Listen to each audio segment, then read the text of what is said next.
You're listening to Zero to Well Read, a podcast with everything you need to know about the books you wish you'd read. I'm Jeff O'Neal. And I'm Rebecca Schinsky. Today we are talking about First Love, The First Time, and The Facts of Life. It's Judy Blume's Forever, a very important book from my childhood and many of yours, I know, as you're listening. And our colleague, Kelly Jensen, who is our resident expert on young adult books and on book banning and censorship, is going to be joining us for office hours over on the Patreon to talk about the book's history and Judy Blume's legacy and, of course, the halo of censorship and banning that has surrounded this book for the last 50 years. So be sure to join us on the Patreon and get those office hours. If this is your first time joining us today, we do a couple things here. We talk about what the book is about. We talk about its history. We have read this book recently to discuss. Yes, we have. We talk about that reading experience, like what the message is. We talk about sentences. We talk about legacy and all the things that goes on to it. We get really nice comments from folks on Spotify and Apple Podcasts. But one is that we like to see the most is like education and entertainment. The book club always wanted to join. It's like going back to school in the very best way. Those are the reactions we're going for. That sounds like something great for you. Welcome. And we look forward to you joining us. There's a back catalog now. We've been doing this not quite 6 months, Rebecca, but almost, so that we now have, a couple dozen books for you to get into. Sometimes we're talking about things that are in the news for whatever reason or anniversary. With Judy Blume, you could talk about Forever and Judy Blume Forever. This is our first real foray into the work of Judy Blume, not our first YA title. Our first real YA title was Twilight, and it's interesting to think of them as being mirrors or versions or funhouse mirrors of each other, talking about adolescent sexuality and desire, and one is metaphorized within an individual's life and beyond, metaphorized into unending life, really, when you think about who the characters are there. And then Judy Blume, which is very quotidian. This is on the ground, maybe literally on the ground, and what surface we should be on the ground when we're on the ground rolling around using. I thought that section was pretty entertaining, but also very logistical and very real. And I think that, Rebecca, is one of, if not the enduring legacy of Judy Blume, is taking these fraught subjects, life experiences, and deflowering them and sort of showing people how they actually can go, and that it maybe isn't as scary, and these things are real and it's natural, and here's how you might navigate them, and here's some fictional representation of sexuality and desire and loss and being in a relationship, but also dealing with your parents. When I think about Judy Blume, that's what I think about. Like, this is the aunt you wish you had, sort of telling you how things are, but that also it's going to be okay. Yes, an adult who acknowledges with real honesty and frankness what it is to be a teenager, what it is, or a kid in many of her books, what it is to be coming of age. And both at the same time, right? I mean, that's part of what they're about. Yeah.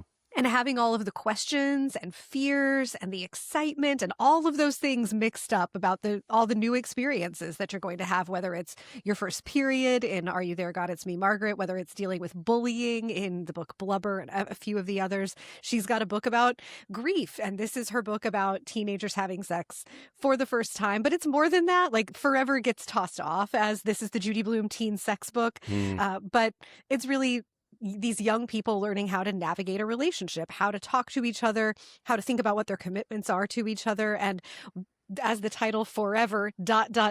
gives us, what does forever or commitment in a young person's relationship actually mean? How realistic is that? And how do you sort of ride the waves of change as your life evolves? Especially, like, our main characters in this book graduate from high school, and their time together comes to one form of end, but that doesn't have to be the end of their personal stories, and it doesn't negate the experience that they had with each other. And so, like, young adult books exist like this all over the place now, but Judy Blume opened the door. Like, she is really the OG of young adult literature. It didn't exist as a category at the time that she started writing. So we're going to get into more of that specifically about Forever here in a second. You can find the show notes to sign up for our free newsletter that's in the podcast catch her right there. You can become a member to get early ad-free episodes and bonus content, depending on the level you pick there. But the newsletter that Vanessa Diaz, our managing editor of Book Riot, is curating/writing for us every week to go along every episode is free. And it's quite great, I have to say. It's really fun. I don't know why I have to say it because it's Vanessa, but it is great. And there's things that we've talked about, like pull quotes, resources we've used, and then she finds things on her own. So it's really a great companion piece, but a pretty good standalone read about these books too. So if you want to forward along to a friend who likes books but hasn't clued in to the zero to well-read train, that can be a good point of entree. We're going to have a mailbag episode pretty soon. People ask us questions and we answer them. Shoot us an email, zero-to-well-read@bookriot.com. Can be questions for that, but also comments, other things, and we'll put them together. Sometimes they get shared in the newsletter as Vanessa has put them together. I send stuff along for her that might be a good fit, and find us there. If you have a moment to rate and review the show, really just rate the show. Just hit those 5 stars in Spotify and Apple. Super easy to do, and we can keep chugging along here, Rebecca. All right. So this is Judy Blume's teen sex book, but believe it or not, it has a plot. And the plot is what, Rebecca? Our main character is Katherine. She's a senior in high school, and on New Year's Eve, she meets a boy named Michael. They fall for each other. Katherine has had other boyfriends, but Michael is her first love, and he will become the first boy that she has sex with. The novel captures their key moments in their relationship over the course of senior year. So we see Katherine go to Planned Parenthood to get birth control. This is 1975, so it's just 2 years after Roe v. Wade. Their first few times doing it don't go super great. And we see that. We see the fun and the excitement that they share as they get the hang of things. And their plan is to be together forever. This is the thing they say to each other, sort of a reinforced promise, like a forever, forever. And Michael even gets it engraved on a locket that he gives to her. But after graduation, they each go away to summer jobs. Kathy develops feelings for a fellow counselor at the camp where she's working. And she has to wrestle with what does that say about her love for Michael, about their relationship, and what does forever actually mean when you're only 18 and all of life is still in front of you. The book has been a rite of passage for generations of readers, continues to be a touchstone work about coming of age. I mean, this one is one of like a real treat. If you've never read this, if you're a teen and you've never read this, there are probably, better, more recent books about that will more closely mirror your experience. But if you've just never read this for exposure to the book that opened the door to other books having these kinds of conversations, it's really pretty wonderful. I think also it's worth saying it's also quite short. Yes, you can do it in one sitting. I think 200 pages of a quite small format paperback. I did on ebook, and it was only 176 iPad pages. So if you can convert that in your head out there, I did this in one sitting. It took me about, I don't know, 80, 90 minutes, an hour and a half, something like that. It's pretty goes down big a lot font. easy. Yeah, big font, and then also lots of dialogue that goes quickly. So it is not a huge commitment. Even as they're trying to figure out how huge of a commitment to make to each other at the same time. The importance here, again, we're looking at this as 50 years old, so it's not quite, enshrouded in the mists of importance, like Tolkien or something like that.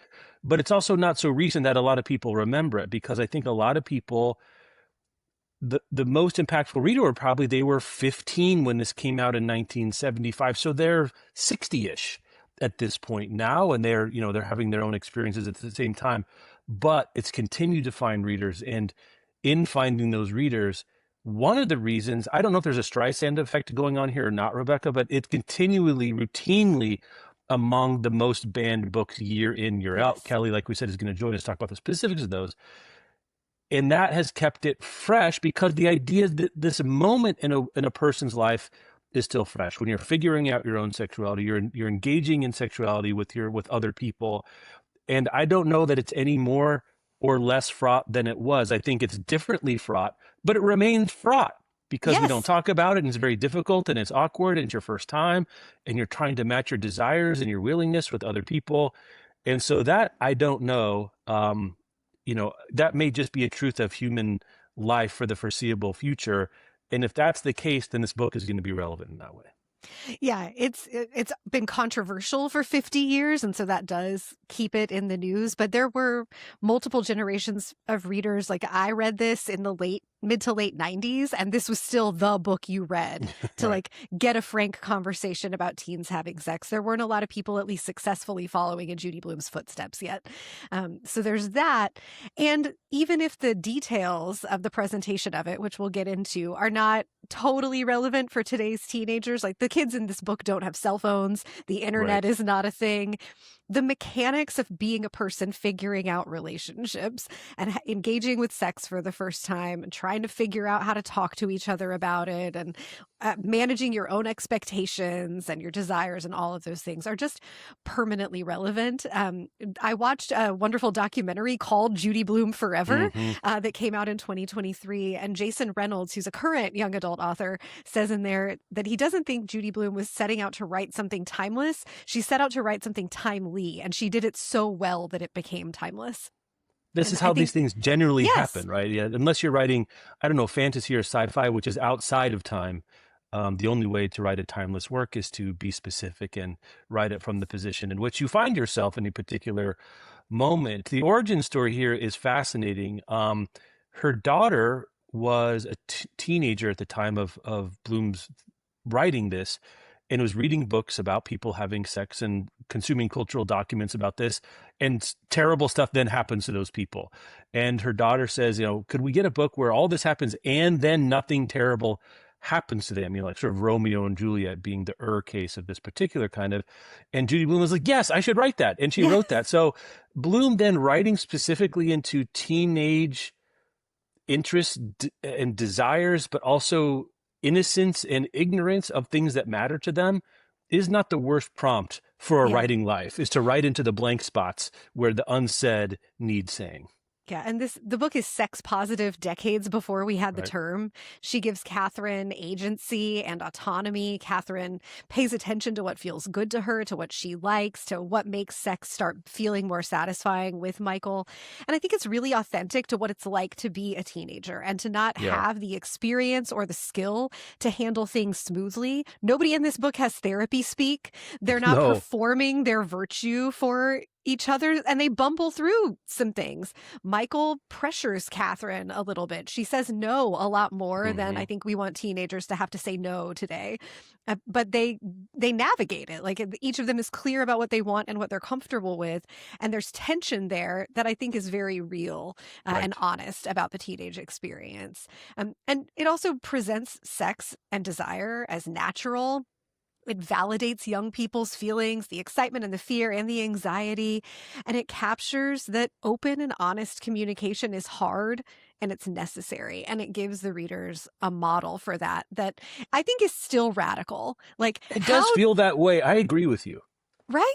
Like how direct they are about what's happening between them and how it's working. There are adults who never succeed in having this level of open conversation with each other about sex. Yeah, and not for nothing, they end up having a great time for a little They while. do. Right? They do. And it ends, if not amicably, it's not like messy. Michael gives her a parting shot because he's angry about, he's been having sex with every tree in North Carolina, essentially anything he could get his mitts on. But like she kind of understands, as that's what you said, when you're hurt and angry. But then Katherine says at one point in a letter to him, like, I don't feel bad about this. It came to an end, but I'm still going to feel very fondly about this. And that something can end, and that doesn't mean it was bad, I think is actually still extremely relevant for many walks of life. And especially in the conversation about teenage sexuality. Like I came up in the, mid to late 90s when purity culture was all over conversations about teenage sexuality. I have sat in a youth group meeting where someone is holding an orange and being like, for every person you have sex with before you're married, like take a piece of the orange and throw it away. And this like sad, shriveled 3 pieces of orange is all you have left to offer your partner. And Judy Blume is writing in direct, almost protest to that the sex that you have before you are with the person you're going to spend your life with, if indeed you find someone that you're going to spend your whole life with, is not a mistake, and it's not a disaster, and it's not something that you have to regret. That the first time and the first love can be meaningful and important just because they are their own forms of experience. And I think that's still radical today. just, I mean, it's just so straightforward about everything, like, and non-judgmental. There's birth control, there's condoms, there's a conversation about abortion, there's a character who's struggling with his sexual identity, somebody has mental illness, someone has the death of a loved one. Like, Somebody's short, which you must have identified with. You're like, oh, the short representation, Erica. Judy Blume's doing it all. And like more than 4 million copies have been sold per Simon and Schuster, which honestly, that seems low to me over 50 years, except that this can also happen to the first book that cracks open a conversation, that this conversation has evolved and writers have continued to pick it up and bring it forward into new I have a thought about that number, generations. Rebecca. I meant to put in the notes. I'm sorry. I wonder if it's kids' books, YA books, and then books that get read by generation per generation.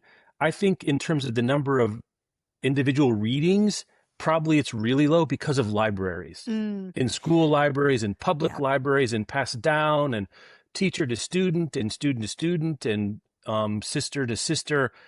This is not like, I think adult novels can work a little bit differently where people buy them and they have them. But remember too, why the teens and tweens don't have that much money if they have any money at all. And I don't know. I think there's of the books that we've read, I'm guessing, well, things in public domain that have been around for 300 years, that's probably the number one draft pick. But the number two draft pick in the book sales being misrepresenting how many readings there are, I think probably kids books and YA books are way, way up there. That's a great point. Plus, this was the kind of book that like a friend group got one copy or somebody's older sister had a copy and that one copy got passed around between everybody. And that like there were, whispers about which pages you could find the sex scenes on and, all of that kind of stuff. So I think that probably also contributed to it.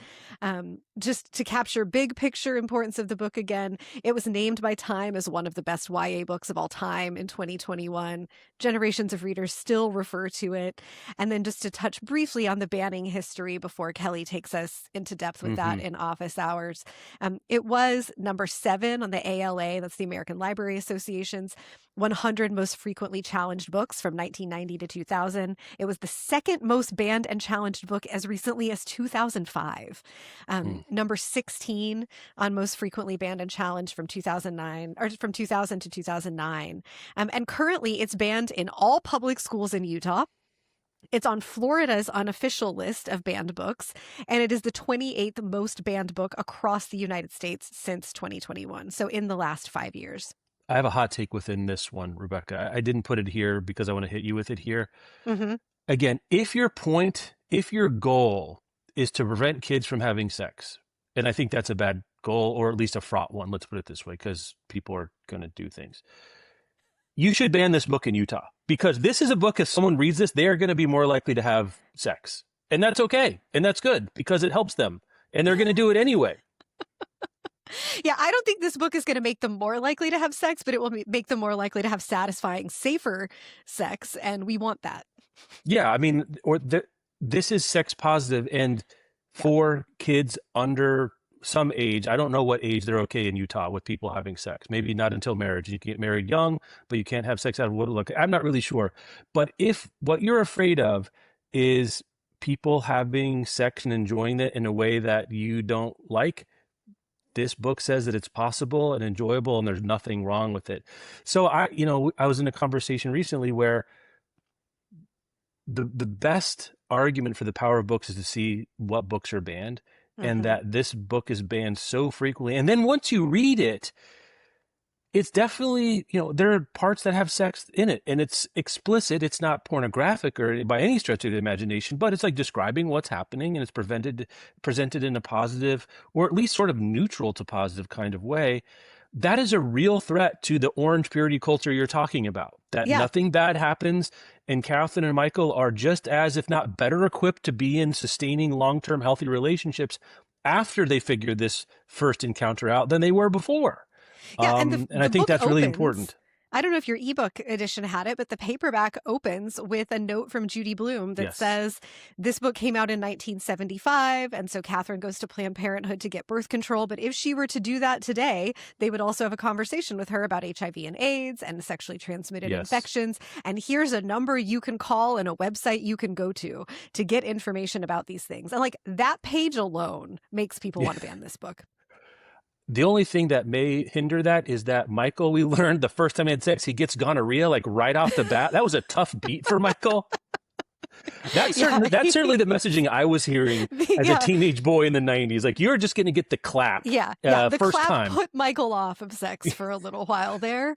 Right. But he recovers. They bounce back. He does fine.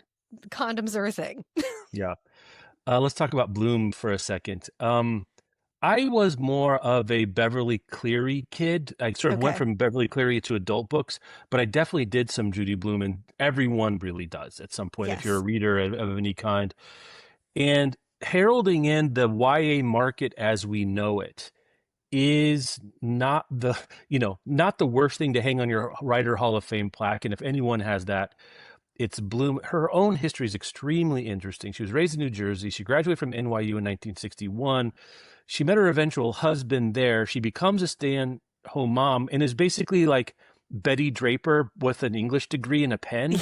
And she starts writing to fill her days, and becomes, over time, I think because she's not writing for a career or for advancement necessarily, she's writing for herself, that she writes something that no one else really would.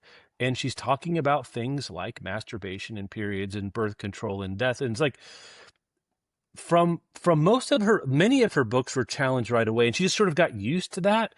And in reading interviews with her about her now, like, she seems like a pretty cool customer, Judy Blume. Like, it's like, this sucks, but I'm going to keep going. And it just kind of goes to show, and I'm just going to keep going. Like, she seems frustrated, but she doesn't seem thwarted.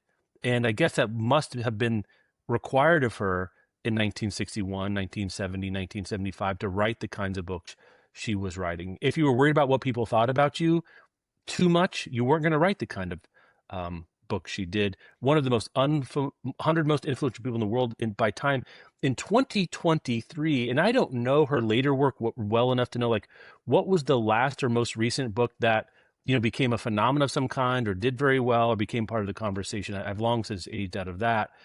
And 90 million copies sold worldwide.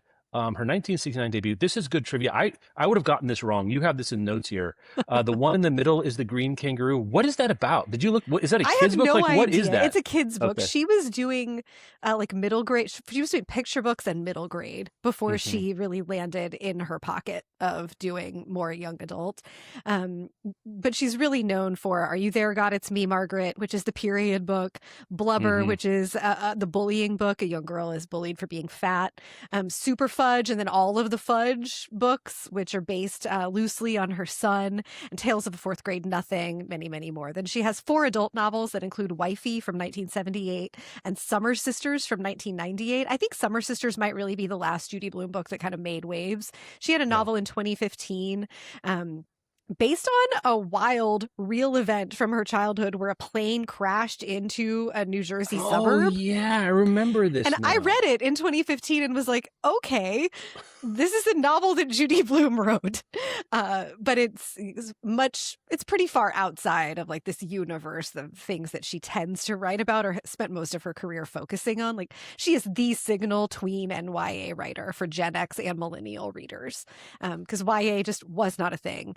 And she was the defining author of those zones of my life, for sure. Great titler. Are You There, God? It's Me, Margaret, Blubber, Super Fudge, Tales of Fourth Grade Nothing. Those are all really, really good titles. Okay, I'm going to clear out for you here on First Exposure. You do not have to stand in for all people and all tweens, and certainly not all women, except for right now, Rebecca, because I think you had probably as archetypal of a Judy Blume forever reading experience as you can possibly have. Yeah, I think I read this in 6th or 7th grade. I don't remember exactly when, but I had worn out the library's copy of Are You There, God? It's Me, Margaret. And I heard through the tween grapevine that this one was the book about sex. And like, I wish that I had a story about like squirreling away somebody's big sister's copy of it. I Mm, know that I had friends that were hiding their copies of Forever under their mattresses, but I have no memory of where I acquired it. I probably just checked it out at the library. Like, yeah. I am from that elder millennial, late Gen X generation of readers whose parents were like, whatever you want to read, we're just happy that you have a book in your hand. My parents did not screen my reading at all. And I remember reading this and being like, oh my God. Like, I'm not ready for that, but it actually seems like maybe it's not as terrifying and potentially deadly as, like evangelical churches in suburban Kansas City want me to believe. It was Yeah. it was powerful. I read it a couple more times, and notably, like one of the unintentional pieces of humor in the book is that Michael names his penis Ralph, and there are like conversations with and about Ralph in the text, and jokes about, do guys name their penises? What would they name them? Like, was sort of in the conversation with fellow teenage girls from this point on. I will say the loudest no comment that's ever been said by anyone ever to that. I don't know if our friendship could No, survive this any is just, form of I'm just comments moving on along. that. This was my first reading experience of Oh, Forever by okay. Judy Blume. I knew of it and what it was about, but I hadn't read it. I did read Super Fudge and Are You There, God? It's Me, Margaret, when I was a kid. I think I have a soft spot for Are You There, God? It's Me, Margaret. I think it's such Mm-hmm. a beautiful It's book. Not that this wonderful. one is bad, but like that one I have a real fondness for. So this was my first time. So we'll get into the reading experience here in a second. Um, why don't you lead off? You have a great line Okay. to start, so I don't want to step on your line I here. mean, my experience of reading it now is that it feels both timeless and very specifically like a relic of its time. Like, we don't talk about bodies in the same way that Catherine and her mom talk about bodies. Yeah. There's a lot more instruction and socialization for kids today about not pressuring your partners.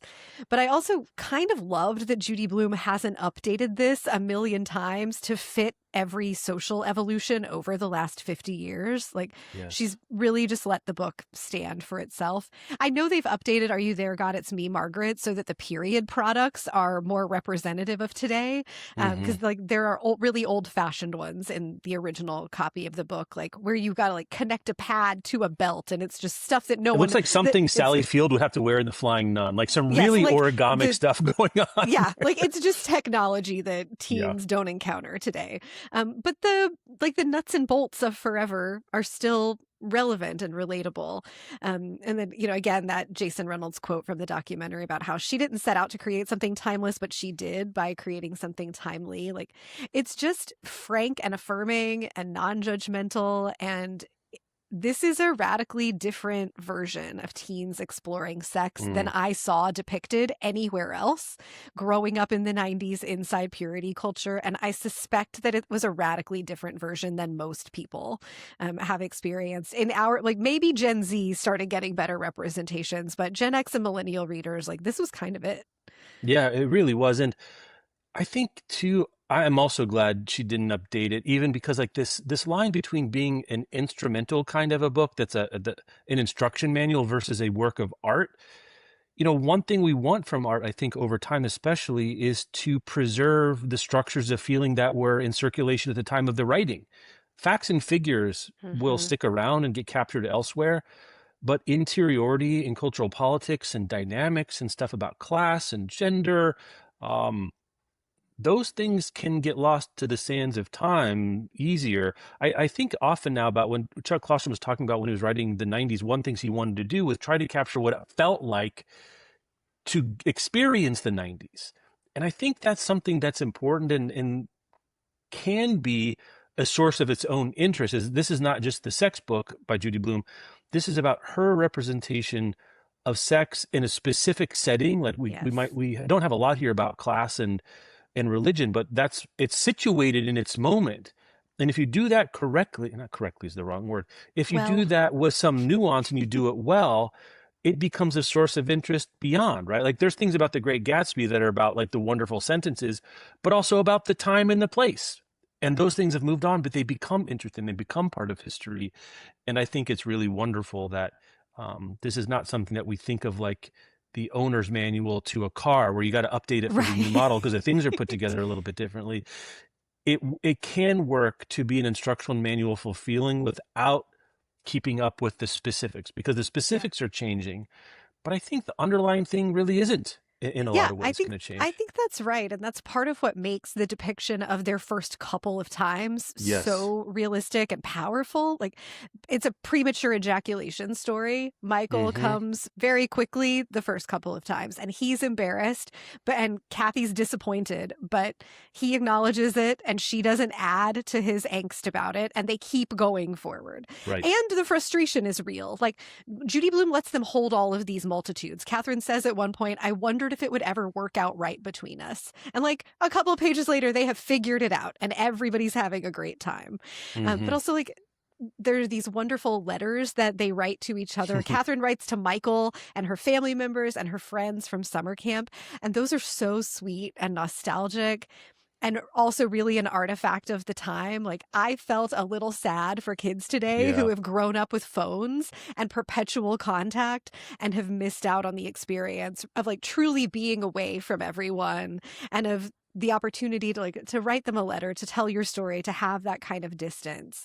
But it's even inside those, Katherine is very straightforward about what Right. she's thinking and feeling torn about their connection and what it will mean. But she's honest with herself in a way that I think sets a powerful template throughout the whole story. Like when they meet and nothing has happened yet, but she's all horned up, like ready to see him. She's telling us all I could think about was later and being alone with him. Yep. And she owns her desire. She says when like the second time they kiss, like when we kissed again, Michael used his tongue. I wanted him to.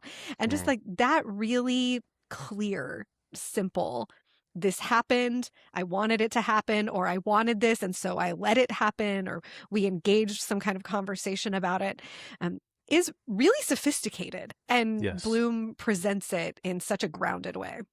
Yeah, and there really isn't a moment, and you know when we get to notable quotes, the opening sentence sets it up for us. There is no real acknowledgement or I don't know, having to contend with the large purity culture absence idea out there. There's really not a lot of pushing against to, well, we shouldn't, or people say we shouldn't, or this is Right. bad, or I went to church and they told me this was bad. Like if anything, their parents are trying to, and grandparents who sends a box of literature in one of the more awkward postal exchanges I'm sure anyone's ever had. But like they are trying to facilitate and I don't know, direct, but not prevent or forestall or ignore the reality of the situation. I think that is important too, that these are desires that are natural and if not universal, because there's all kinds of experiences, but they're very familiar and so many people are going to have them. They're going to happen earlier than they know anything of what to do with them or what they are. That to deny them or to vilify them is only going to create pathology later. That's the only thing that's going to happen out Yes. of situations like that. Yeah. And Judy Blume refrains from any kind of value judgment about the sex Yes. itself or what kind of sex or should they not throughout the whole thing. And I think that's a template for both the teenage characters, but also their parents. That like Katherine has this grandma who's like doing work for Planned Parenthood and is clearly like a feminist in a way. And she even considers telling her grandma that she has this appointment at Planned Parenthood, but she decides not to just because she wants it to be her own special experience, a private thing. It's not out of it. There's no shame No. anywhere in this book. And that lets Katherine have a really complete experience of her sexuality, including her own ambivalence and her hesitation. Like she knows early in the book that like when they first started dating, she comes home from seeing Michael. She knows that he would have slept with her if she Mm-hmm. had let it happen. And she says, I'm not sure how I feel about that. And a little later on, she says, sometimes I want to so much, but other times I'm afraid. And Blume captures like there is this internal push-pull about sexuality, not just when you're young, but that this is a lifelong thing that we all have to consider. And then she doesn't judge the conditions in which they have sex. Like No. characters have this conversation about, what about love? Well, you don't need love to have sex, but it means more that way. And everybody gets to have their own framework for it. So Katherine thinks about being mentally ready, but her friend Erica is like, let's go. And there's another girl who we find out has had many partners and she becomes pregnant, but that's also not a life-ending tragedy. It's just sort of, here's a rainbow of ways that you might experience sex, and let's consider them because you're going to go do it at some point. And so, like, let's prepare for what's out there for you. Yeah. My note here is, in reading it for the first time, I wasn't super surprised by the content. I guess the feel of the reading experience felt more reportage. Like, I don't know what I was expecting. Blume is very good about representing and non-judgmental, as you say, but it does have a sort of detachment to it. Like, there's the narrative third person is omniscient, but we don't dwell in when Katherine says, I wasn't sure I wanted to or not. Like, it just sort of stops there. Like, Blume is saying this is what she was feeling, but we don't get like a bell jar quality or length of like internal monologues and thinking and observations. Like, we know what Katherine is thinking and feeling, but we're not really seeing from her eyes in like a grand sort of way. And I think that's interesting because I think it lets people identify with it differently. It makes it feel a little less specific, I think, to some degree. Katherine's personality on its own, I would have a hard time describing her, right? Like, what is she like? I have a better sense of what her parents like and what Erica is like and what Artie is like. But she herself, because of the point of view and sort of the limited nature of, not limited, but like, Blume just doesn't dwell on her interiority. We get representations of it, but this is not a portrait of a young girl named, a 17-year-old named Katherine having sex for the first time. I think that's a really important point. And I don't know how much of it was intentional on Blume's part, but that it's not highly specific about Katherine does make it easier for readers to project themselves into her moment, her experience, to imagine themselves in those kinds of places as well. Because even to the point of like physical description, I don't. Does she have brown hair? Was she tall? I don't even remember the specifics of stuff like that. We don't get a lot of that. It's really beside the point. Yeah. Okay, Rebecca, time for stray thoughts. There are many here. Oh my God. Most of our stray thoughts have to do with Rebecca dealing with the passage of time in her own life, which I'm always excited to see how it's going to manifest itself here. The mom turns 40 at the end of this book, and that just killed me. So that means she would have had Katherine when she's like 22, 23. 22, like yeah. I spent a lot of time reading this thinking about poor gay Artie. Artie is one of We haven't talked about the B story here very much, have we, so far? He's in their friend group. Erica, Katherine's best friend, is trying to date Artie. He's the star of all the school plays. Everybody loves being around him. And he is very clearly queer, but has not come to grips with that for himself. Like, there is not a body of young adult literature about how to come out as queer. There's no Judy Blume for Artie. That was my thought. There's no Judy Blume book for Artie. And so, like, Erica is trying to help him figure out if he's queer while also hoping that he won't be because she wants to have sex with him. Like, notably, we do not get those encounters directly narrated. It's interesting to think about how Blume would have handled Eric and Artie rubbing against each other in various ways to no avail. I just felt bad for Artie. I should say too, I mean, he attempts suicide. Like, that's the thing that happens in this book. And it is mentioned he survives and he is not, I don't know, exorcised from the book, but he is very much like, there's something else going on here. And Katherine has no language to deal with it at this point. And Blume is like sort of letting this be a B story. But you really could do a whole book about Artie and like the challenges of being gay as a kid in the 70s. Katherine uses a lot of language about making love and Michael being her lover and them as lovers. And like, I know we're trying to soften language for teen readers, but like, not even Judy Blume can make me come around to the making love and lovers language. I just can't do it. No one can do it. No one says this. Also, the adults in the book are really meddling. Like, just, everybody's getting into these kids' business trying to control them. And it works. They send them away for the summer to break Michael and Katherine up, and it works. Blume is out here giving the wrong message to parents. That's my hot take, is that you get involved in your kid's life, and if you send them to the right summer camp, you're going to break up with a person you don't like. And in here, I don't even think it's that they don't like them, but they do not want their kids at this stage making life choices based on how they feel about someone at 16 and a half to 17 and a half. That's what they really don't want. And I'm the last person in the world that can give you this advice because I don't want to tell too much of my own biography here.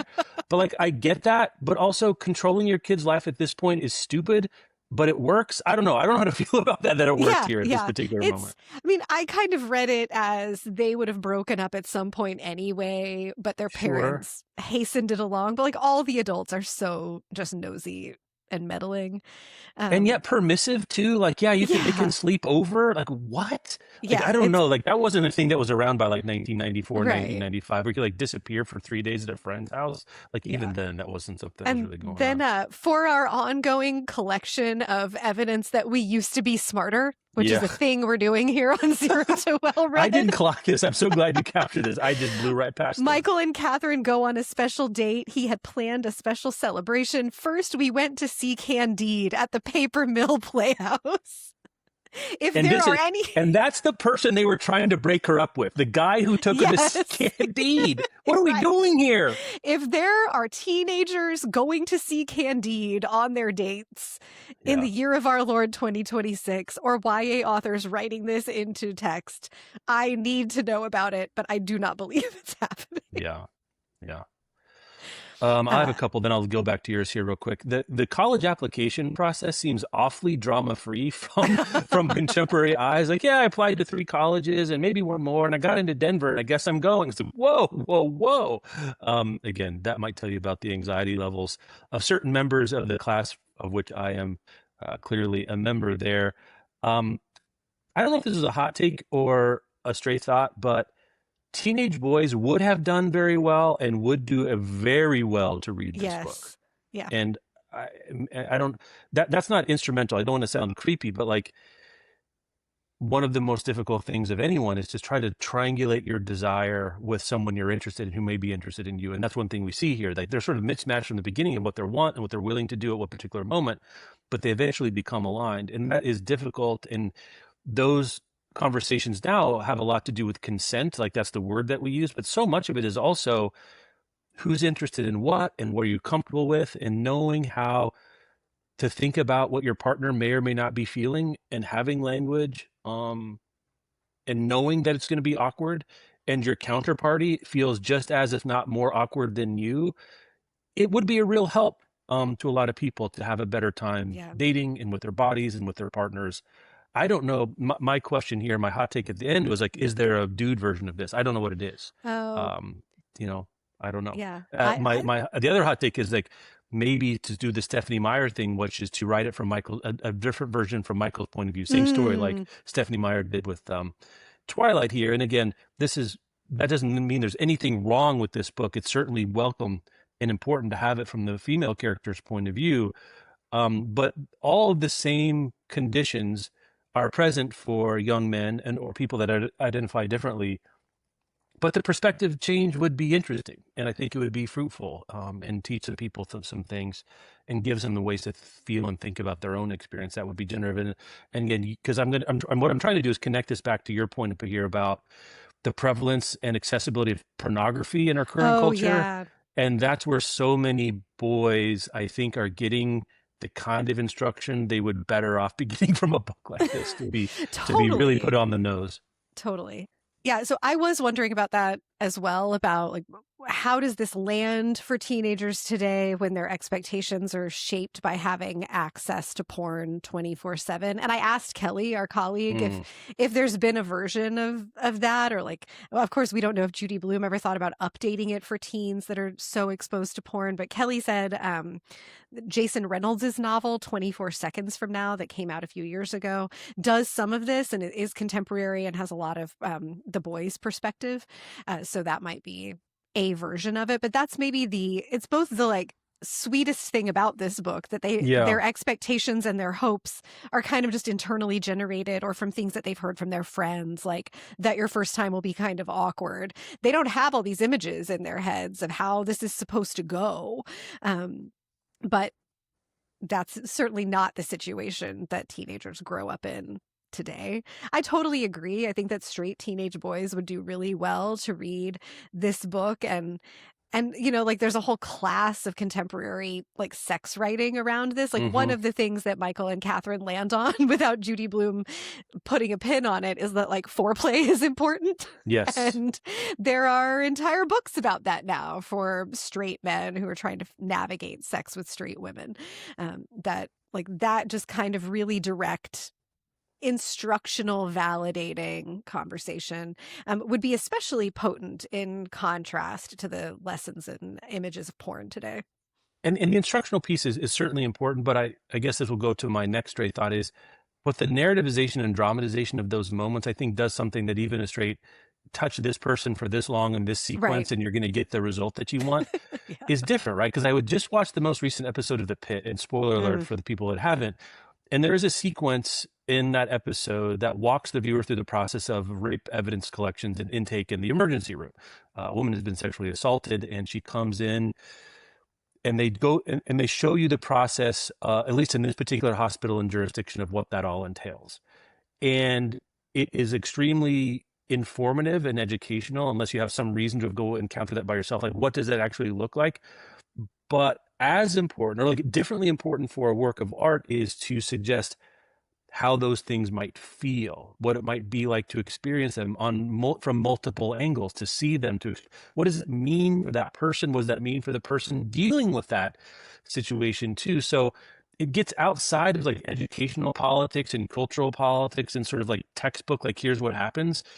But art can dramatize those structures of feeling that then give you some structure on which to hang your own feelings and experiences when and if those things happen, or how you engage with them in your life. And they're differently and clearly different pieces of human life, but that the art is doing something similar. I thought was pretty interesting to think about. Like there's a version of it that's like a 1,000-word description of, Right.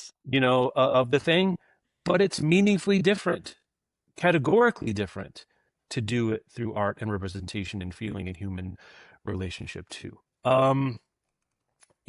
So many times in this book, and this is true of the larger Bloom corpus, something that feels so loaded and scary happens, and it turns out not to be that big of a deal and scary and final. Like, it's important and it matters, but it is not the life-ending, hell-sending calamity that you might be afraid of or might be told it is from various corners of cultural life. Losing your virginity, even going through labor. Sybil says, it wasn't that big deal. You sort of huff and puff and they give you some gas and the baby pops. I was like, whoa. Anyway. And also, labor was different in the 70s. Yeah, they gave you a different gas then. I don't think you're getting the gas. You're not getting the gas. Yeah. And then even suicide attempts, where it's present and it's certainly important, but it's not taboo, right? Like, it should be included. It should be discussed. It should be mentioned, even if Artie doesn't get the full shrift we might like in the current model. His story is there, and he is not swept under the rug, and his difficulty is not swept under the rug. So, like, they matter, but they're not harbingers of end times. Survivability seems something that Bloom seems intent on communicating to young people, and I think that's really important and super useful and validating. Yeah, that like you will go through this. It will be hard and weird and awkward and maybe scary, and you will come out on the other side of it and life will go on. Right. And that whether it's having sex or your first big breakup, like it's ultimately you're going to be okay. Let's do some notable quotes, because this book has an amazing first line, just like an all-timer. It really does. It throws you for a loop if you're really coming to a cold. Rebecca, why don't you do the honors here? Sybil Davison has a genius IQ and has been laid by at least 6 different guys. Can we do a close reading real quick of this particular line? I want to mention 2 things. One thing, has a genius IQ, and they go together, right? They're not in contrast. They're not in conflict. Like, those are 2 things that are not really related in any way. You can be dumb and have more sex than maybe people think. You can be smart. That's a coordinating conjunction. There's no relativistic implication there. I also love the at least 6 different guys. Like, it's kind of a legend, right? The legend of Sybil Uh-huh. Davidson, right? Like, we know the 6 we know, but how many more could there be? Right? There could be so many more. And then, of course, Sybil, the two-faced Sybil. Like, I don't know if Yes. Bloom was doing this intentionally, but the two faces these are two sides of Sybil Davidson stories, and they're both part of her stories, and they're sort of equally valid, right? Like, she's a Yeah. genius, and she has had more sexual partners than were presented. The narrator, or at least the main character of this book, would seem to be. She's outside of one standard deviation, Rebecca. Let's put it that way. Of our experience there, a really wonderful Yeah. line And to you're start. like, okay, here we go. Here we Like, go. if Here you're we a go. teenager in 1975 and that's the opening line, it's like, buckle up because this is going to be a book. Right. There's also a great moment where Katherine realizes that books can't give you all the knowledge about Yes. things. I used to think if Yes. you read enough books, you'd automatically know how to do everything the right way. And like, turns out that some things you actually have to experience to figure them out. There's a how can you love one person and still be attracted to another? Like, just really basic stuff about human sexuality and relationships that Katherine is figuring out. And then she also gets the rite of passage moment where she watches her mom and dad and says, he and mom started reminiscing about their college days. I didn't tell them that with Michael and me, it's different, that it's not just some 50s fad like going steady, that with us, it's love, real, true, honest to God love. Like, what teenager hasn't thought that the thing they're experiencing is so much bigger and more authentic than anything anyone, but especially their parents, has ever felt? No human has had the hormone level of I have ever had at this particular Right. moment. How could that possibly be? I have a couple here. Again, I don't have like a full doc. I mean, it's shorter, but it's not a sentence level on the whole kind of a situation where there's a lot of close reading kind of things for me to do. Other people might feel differently, but there were a couple. One I have, like my mother said, you can't go back to holding hands, which Mm. I think is poignant because it's not saying that, your life is going to be ruined and you are forever a fallen woman, but it does suggest this is a rite of passage. I was reading a book about myth last week and talked about myths of threshold passing, and it Oh, is a yeah. threshold. And the world is different, and you're going to experience things that you wouldn't want to go back, maybe even if you could, but things will be different on the other side of it. And that foretelling of difference is important. And I think that's so much of what people get afraid of in any situation in which their status quo is going to change, is they don't know what it's going to be like on the other side of that threshold. And one thing rites of passage do is suggest not only that it's going to be okay, but others have come before you and they've been Right. okay.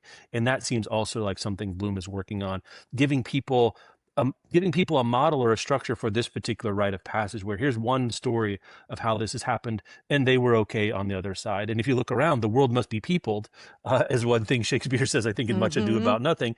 All these people around you were the product of these kinds of relationships, some better and some worse than others, but it's so common, even if it's so unspoken at the same time. Yeah. And I mean, there's like, talk about survivability and Yeah. getting that message across. Like, Sybil Davison of the genius IQ and the being laid by at least 6 different guys gets pregnant, keeps the baby or keeps the pregnancy, gives the Yes. baby up for adoption, and then says that she's getting an IUD because she doesn't plan to give up sex. Yeah. And like, that one moment is radical enough to ignite a bunch of book banners, but also really powerful in its message to teenage girls that even if the thing that you are told is the big scary boogeyman at the end of your sexuality is that you, even if it happens, even if you get pregnant, you can make choices about how you handle that, and you do not have to then become a nun. You get Right. to retain sexual agency and desire. And it's so blunt. I was like, this is radical in 2026? People Well, must have lost their minds. Well, it made me think, and I had a subterranean hot take I didn't put here because I wanted to spring it on you. Are we sure we didn't want Sybil Davidson's story? Are we sure we would didn't want her love to be the Sybil main Davison's character? story. Of, like, what would that have been? Like, always? Everywhere. Everyone, everywhere, all at once. That Sybil There you Davison go. story. Sybil was having a good time. I mean, I wonder if she even considered that. And maybe that would have been too much for sure. But I'm sure we're getting the most interesting story. Like between Artie and Sybil, like, did we get the most boring version of the? Anyway, that's not what Bloom was It's trying the to do here. most maybe common or relatable. Yes, yeah, it's the most relatable story, I think. And then I also have, it's strange, but when it comes right down to it, I never do fall apart, Mm, even when I'm sure I will. And who haven't felt that before? That thing you're worried about, 95% of the time, it's not as bad as you think it's going to be. Sometimes it's yeah. as bad, but a lot of the time, so much, so much fretting and so much anxiety actually makes the thing worse than the thing is going to be by itself. And even if it is very bad, so many more things are survivable in their own way than it feels like, especially when you're young and you don't know anything, Rebecca, because that's everything we haven't said Right. here. You don't know anything about, Yeah. you don't have reps. You don't have like exposure therapy to life that like you can get through a hard conversation. You can have a bad breakup. You can have you can lose a job. You can get fired. You can, these things can happen. And that's not to diminish that there are situations in which people have life altering, very damaging to the uttermost peril events. But it's also true that so many things that we worry about don't have to go that way and are even exacerbated by the worry Right. over time. Is it for you is a really interesting Hmm. question here. I'll start first. I think this is largely at this point a historical document, I think that's though, right. as we've been talking about it, the thing it's documenting hasn't gone away. So I'm guessing there are more contemporary versions that would speak more directly to the sexual comings of age of today's teenagers, but I'm not 100% certain of that. And I also don't know that how much quote unquote better or more useful or resonant those things are. Like, does it sort of get the job done even in this day and age? I don't know. I think maybe it does. I don't know I what you think think it about that, Rebecca. might, just Yeah, I think for it might. the basics of you've got to talk to people that you're in relationships with, Yeah. that it's important to know your own mind and your own desires and to communicate those and to have conversations about them, and this sort of non-judgmental examination of your own feelings, that Yeah. Catherine's just like, here's what's going on with me. I'm attracted to this other guy too, and I feel bad, but I'm not sorry that we're having these relationships. Like, I think it really does a lot of the work. Like, this wouldn't be a complete sex ed class for today's teenagers, but I think it could be an important component of the conversation. On the flip side, like, maybe not for you if either you're offended by a frank discussion of teenagers having sex, because, like, boy, this does it, Yeah. or if you're upset by outmoded language related to sex and dating, because this manages to do both of those things. Like, it's very frank, but some of the way that Bloom engages with it is very much a product of 1975 and is not the way that we would talk about bodies or that we Right. would be hoping to train young people to engage with each other. And I think Bloom would be sensitive to, like, as a historical document and reading it for context and situation, you want to look at this, what's not said in the book as well. The class, the race, the gender orientation, like Catherine's ability to get to New York and like have that moment at Planned Parenthood. For example, she speaks English. She knows it exists, right? She can get there. Like, there are Mm-hmm. things, this is not a universal document. It's a historical one. And maybe it's good of us to remember that all documents are historical. Even something that was written yesterday is situated in a time and place that cannot be, nor should be, try to encompass everyone's experience all the time. But Yeah. that's something to keep in mind, especially for this when you're looking at, okay, this is a story of sexual coming of age. It is not all sexual coming of ages for all people in all places and Right. all times. Right. It cannot be. But I think if you acknowledge that, you can see what structures and what pathways are useful and important for a particular reader, a particular person. Immortal questions that aren't asked. I haven't looked at this at all because I thought it'd be cool to do cold. The categories we have are: what is the good life? What do I owe my neighbor? How do I know what I know? Is this all there is? How to deal with the certainty of death? What else might there be? What's the deal with good and evil? Free will, real or not? Hmm.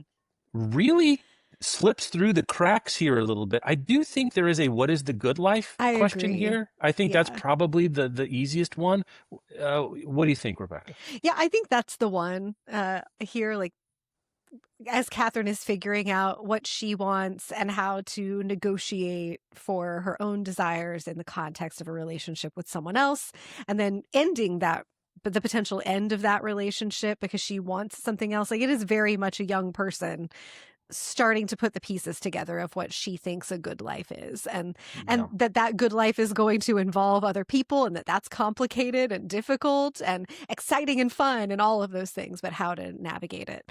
Maybe not so much on really any of the other big immortal questions. The other one I had to try it out for you maybe real quick is how do I know what I know?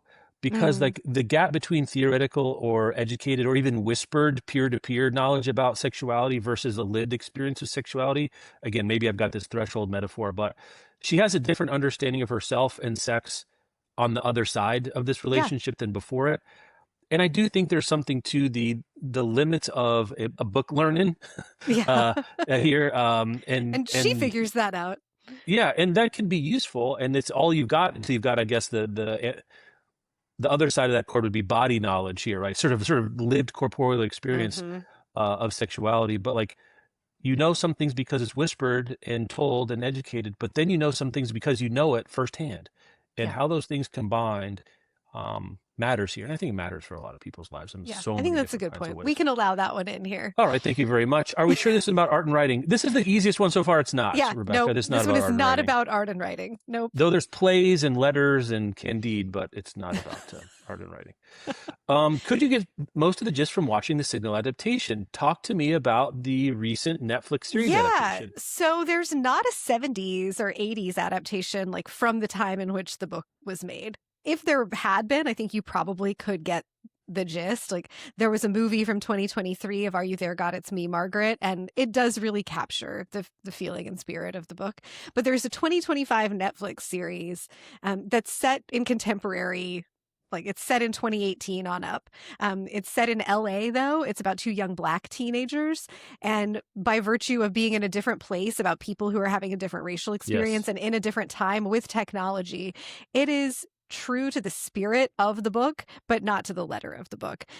It drops some of the most important conversations that Katherine and Michael have in the book, but Mm. the girl, Keisha, in the show is coming out of a relationship where a boy has distributed a video of her that they took in private Oof. and that has made its way out. And she's changed schools, and she meets Justin, the boy, after that happened to her, and he doesn't know about the video at first. So Mm. they're negotiating sexuality in contemporary culture. I watched it over the weekend, the like 8 episode series. I had a Eight cold, and episodes? yeah, it's 8 episodes. I was looking for Why? something to marathon. No. It's I'm just saying, like, why? That's a it's just weird one choice to make season. for this book. That's a Yeah. lot of episodes for this Well, book. it's an 8 episode season that follows Uh-huh. them through their senior year, and they're getting ready to leave for college. And then it's Netflix, so they have picked it up for a Oh, second season. But okay. it's gorgeous. Like, it looks like Netflix spent some money on it. It was well acted.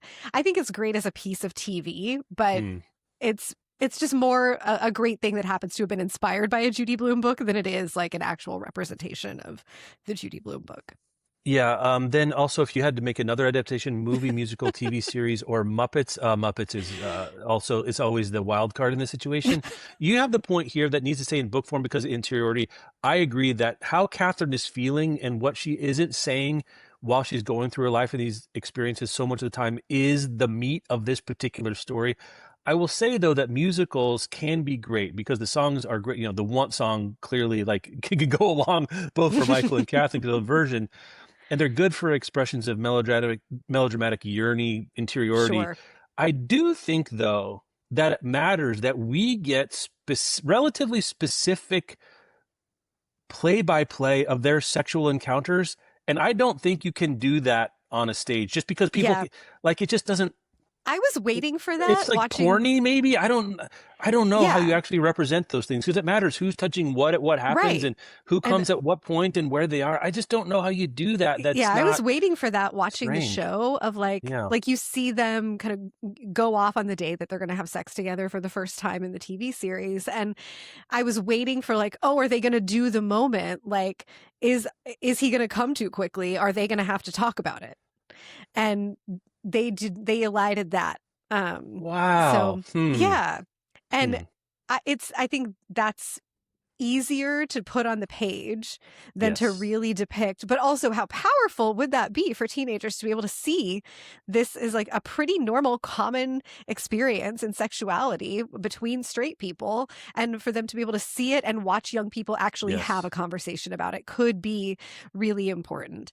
So I was disappointed that some of those big conversations from the book did not make their way into the series, even though the series does some other important kinds of conversations.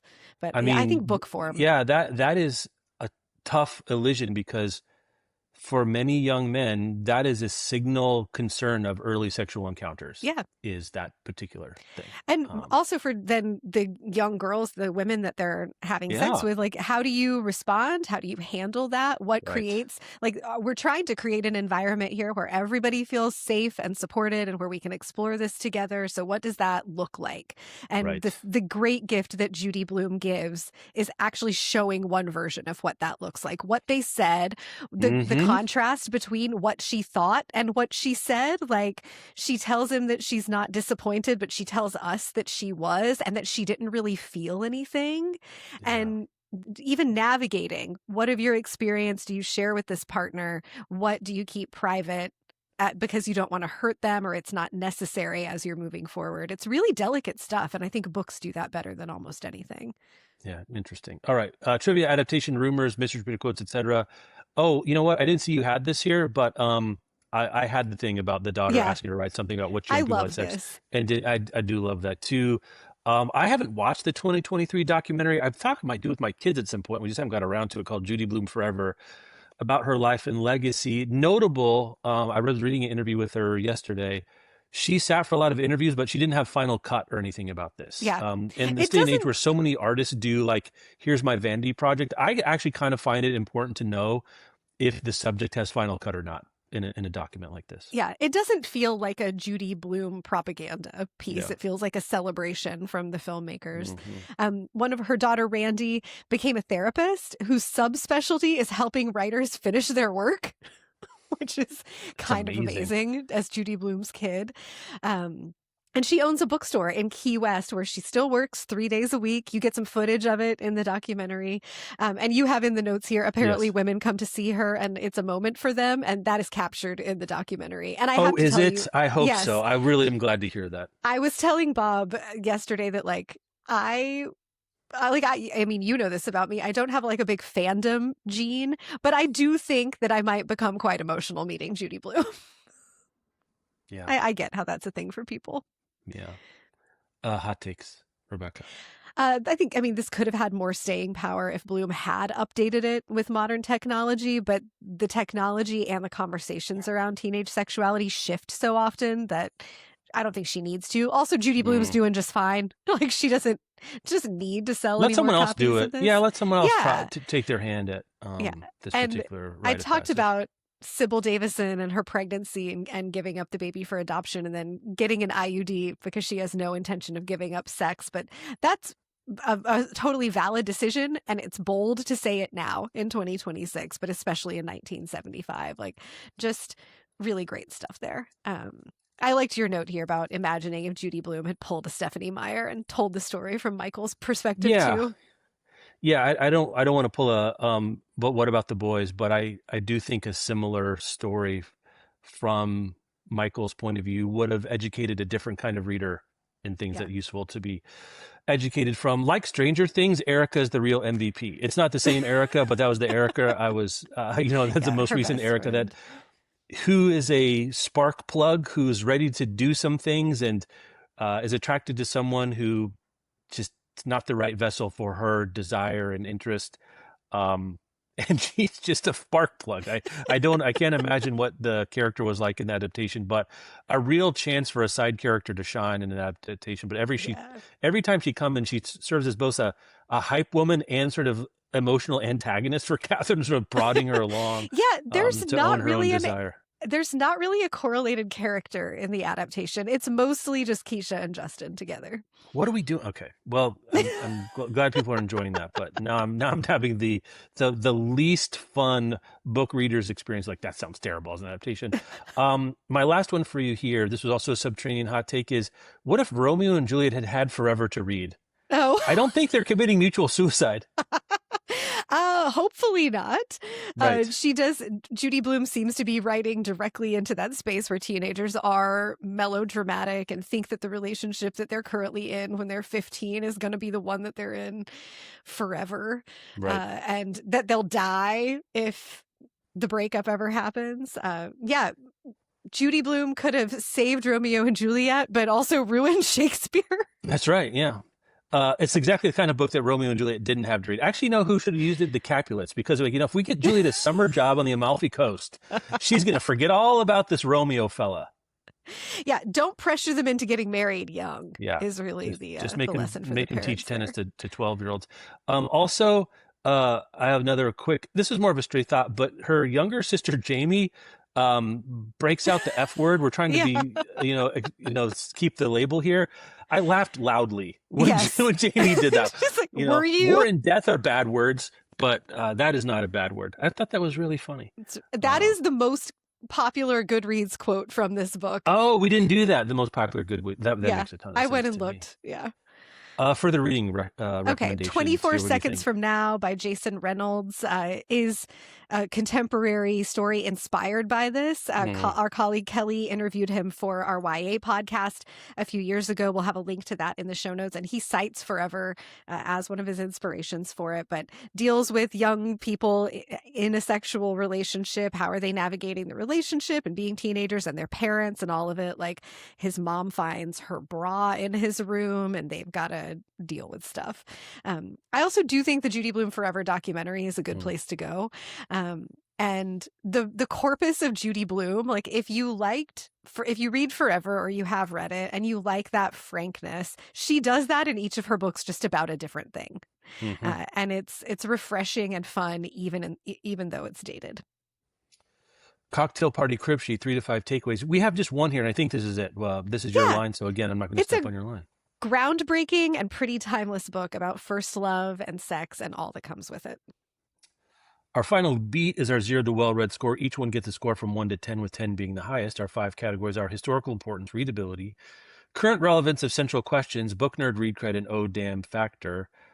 Historical importance is probably its highest scoring category here. I mean, 9 or 10 here, somewhere in that range. I would give it a 9, 9, probably a 10 at the time. Actually, right. If you basically invent the category of young adult fiction, you probably have to be a 10. Yeah, but it wasn't this book. That's Judy Blume. That's true. Like this we'll do 9.5. Book, but 9, okay. Very readable. Very readable. It's also a 9. Yeah. What would make it less? I mean, I guess if the actual reading experience was, I don't know, more page turnery, a lot of plot, wonderful sentences kind of stuff. Not that's bad, but it's a YA book, so it's trying to do different things. It's not high art, but it's 47-year-old me is looking for in a lot of reading experience. Current relevance of central questions. I mean, there's a way this is a 10 and there's a way it's a 3. I think it's a 10 though. I think it's a 10. Yeah. Yeah. It's the questions, not the answers, right? The answers might be given differently now, but the questions are a 10. Questions Book nerd read cred. Why don't you try to Bloom is more in your I don't know. You have the early reading experience. I don't know which one of us a better take on how to evaluate this one. This is in the pantheon of, well, it really depends on how old you are, I think. Yeah. The answer so many of these, if you did it by yourself on your own later, you're like, wow, that was you did a real reading work there. Yeah. If you're like anywhere from your, I don't know, mid to late 30s on up, book nerd read cred is more likely to be just kind of built in. Like, if you didn't read Forever, you probably had some Judy Blume exposure, or Judy Blume was in the water, even if you weren't reading her. But if you're really like Gen Z or on down, I think you have to seek out Judy Blume. So you do get a higher score. I should talk to the public school librarians. I know a couple. Is this a book that still gets circulated in those libraries? Do people pick it up? Are they like? Recommend it? Where's Judy Blume on the shelf in your house with teenagers? There's so much more middle grade in YA that she doesn't have the primacy in there. There's like new stuff coming out for them. Yeah. Okay. Yeah. So I think I'm going to give it 5, like 6? a 5 or a Yeah. 5.5, somewhere in there. Yeah. Right. I mean, the oh damn factor, I guess I'll speak, this is maybe this is one where my first time experience is interesting. The scenes of them trying to figure out what they want to do with each other's bodies still are fascinating and surprising. Yeah, I Like, you agree. feel like there's something going on there that is not worn out, that is not overly familiar, that's not completely out of fashion. It still feels like there's something going on in those moments that's important for the writing and the reading. So 7, Yeah, 7.5, I think that's right. Yeah. somewhere in there. All All right, right. Rebecca, that brings us to the end of our discussion of Forever by Judy Blume. Stick around if you would like to sign up for our Patreon to hear us talk to Kelly Jensen, who is our resident YA expert and expert nationally in book bannings and censorship conversations. Looking forward to that conversation. You go to patreon.com/Zero to Well Read for those detailed show notes, the free newsletter, and other membership options. Follow us on the social media, Zero to Well Read Podcast, and then email us at zerotowellread@bookriot.com. Thanks to Thrift Books for sponsoring this season of Zero to Well Read. And as always, Zero to Well Read is a proud member of the Airwave Podcast Network. Rebecca, we'll see you out there.